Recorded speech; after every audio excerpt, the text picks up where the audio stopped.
तमाम मीडिया साथियों का बहुत बहुत शुक्रिया कि नहायत ही शॉर्ट नोटिस पे आप लोग आज की हमारी इस एमरजेंट मीटिंग जो नेशनल कॉन्फ्रेंस की क़यादत ने रजौरी में रखी है उसमें आज हमारी बात सुनने के लिए आप यहाँ पर आए।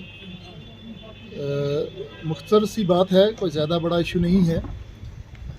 मीडिया की वसादत से ही हमने कल देखा कि डाक बंगलो रजौरी में पीपल्स डेमोक्रेटिक पार्टी जमात की एक मीटिंग हुई है जिसमें उनके जोनल सदर भी थे मौजूद शायद, या और दूसरे अहदेदारान ज़िला के भी थे। उसमें पीपल्स डेमोक्रेटिक पार्टी के अहदेदारान ने और सीनियर लीडर्स ने नेशनल कॉन्फ्रेंस के कायदीन और मरहूम जनाब शेख मोहम्मद अब्दुल्ला साहब की ज़ात को लेके कुछ ऐसी बातें की हैं जो बहुत ही हमें लगता है कि गलत उन्होंने बातें की हैं, और कुछ ऐसी बातें हैं जो हम खुद हैरान हैं कि हमने आज तक अपने सियासी करियर में ऐसी बातें नहीं सुनी हैं।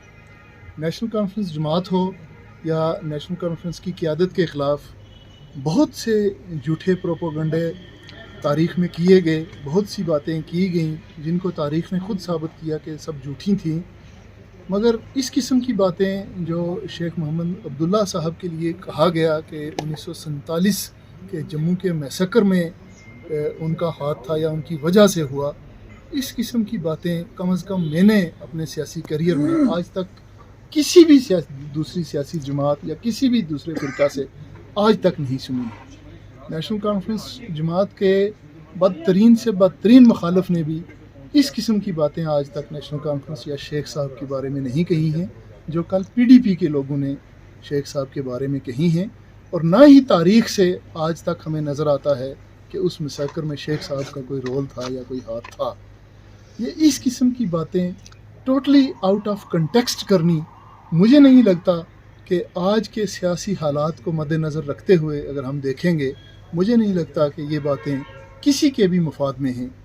हम बहुत शाइस्तगी के साथ, बहुत नरमी के साथ ये कहना चाहते हैं कि इन बातों को हम सिरे से कंडेम करते हैं, आउटराइटली रिजेक्ट करते हैं, और सिर्फ इतना कहना चाहते हैं कि पीडीपी की क़यादत को, पीडीपी की ज़िला की इकाई को होश के नाखून लेने चाहिए और जो हक बात है वो ही करनी चाहिए।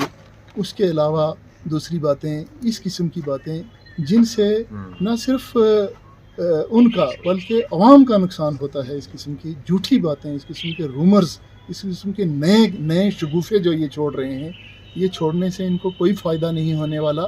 शायद आने वाले पार्लिमानी इंतखाबात के मद्देनज़र उनकी ये मीटिंग थी और उसमें इन्होंने ये भी कहा कि हमारे साथ अगर किसी ने इत्तेहाद करना है, कोalition करनी है, तो वो हमारे दरवाज़े पे आएगा, हम नहीं जाएंगे। तो किसी को आपके दरवाज़े पे जाने की कोई इतनी बड़ी ज़रूरत, कोई इतनी बड़ी मुसीबत नहीं पड़ी हुई है। हर आदमी को सियासत में हक़ है कि वो अपनी ज़ोर आज़माई करे। इंतखाबात को अब ज़्यादा वक्त दूर नहीं रहा है। हमारे पास, नेशनल कॉन्फ्रेंस के पास खिताए पीर पंचाल और अनंतनाग कॉन्स्टिट्यूंसी में बहुत माकूल कैंडिडेट मौजूद हैं। इंशाअल्लाह पार्टी की तरफ से कैंडिडेट नामज़द होंगे और बहुत बड़ी भारी अक्सरियत के साथ खुद अपने दम पर जीत के आएंगे। किसी को कहीं जाने की ज़रूरत नहीं है, वो अपनी ज़ोर आज़माई कर लें, हम अपनी ज़ोर आज़माई कर लेंगे। ना मैं उनको कहता हूँ कि आप हमारे दरवाज़े पे आइए, ना उनको कहना चाहिए कि हम उनके दरवाज़े पे जाएं। मैंने आला क़यादत तक भी इस किस्म की मीटिंग और इस किस्म की बातों की रिपोर्ट जो थी वो पहुँचा दी है। और हमें देखने में मिल रहा है, पिछले कुछ दिनों से आप देख रहे हैं वैली में भी पीडीपी की तरफ से इस किस्म के बेसलेस एलिगेशंस और एक्विजिशंस नेशनल कॉन्फ्रेंस पे लेवल किए जा रहे हैं। अब इन तमाम हरकत के बाद जमात जो है वो फ़ैसला लेगी कि पीडीपी के साथ किसी भी किस्म के सियासी या गैर सियासी इत्तेहाद में रहना है या नहीं रहना है। मैं एक बार फिर पीडीपी की क़यादत की तरफ से बातें जो कल उन्होंने की हैं उनको कंडेम करता हूँ। बहुत बहुत शुक्रिया।